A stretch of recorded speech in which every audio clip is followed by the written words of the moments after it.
going on now in Taliban, Afghanistan. At day's end, Taliban fighters were sitting at the desk in the presidential palace.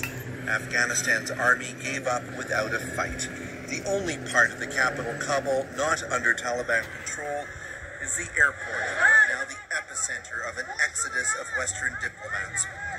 Social media posts showed scenes of chaos as thousands of Afghans swarmed the tarmac, trying to get on any flight to escape. For everyone else, there were mass lineups outside bank machines and enormous traffic jams as people headed home to await whatever tomorrow brings.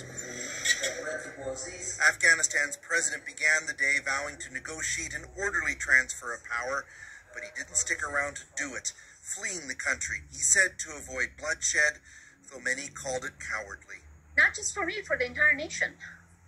It certainly is a betrayal. Rangina Hamidi, who used to be his loyal education minister, now fears retribution from the Taliban. In terms of how safe we are and how this night, if we remain until the morning, it's very, very difficult to predict if we will make it to the morning.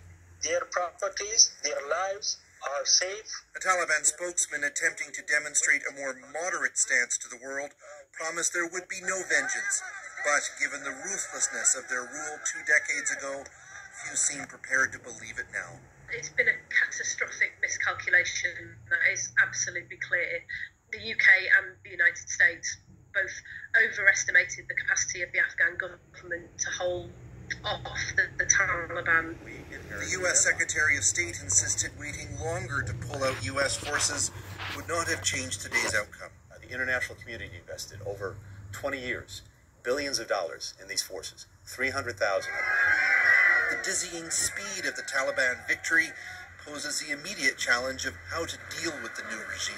I think the engagement with the West would be important in tempering Taliban's own these hardline policies, those human rights policies, which have made them an anathema to the West. Tonight, Britain's Boris Johnson said the priority now must be to ensure that Afghanistan does not become what he called a breeding ground for terror once again.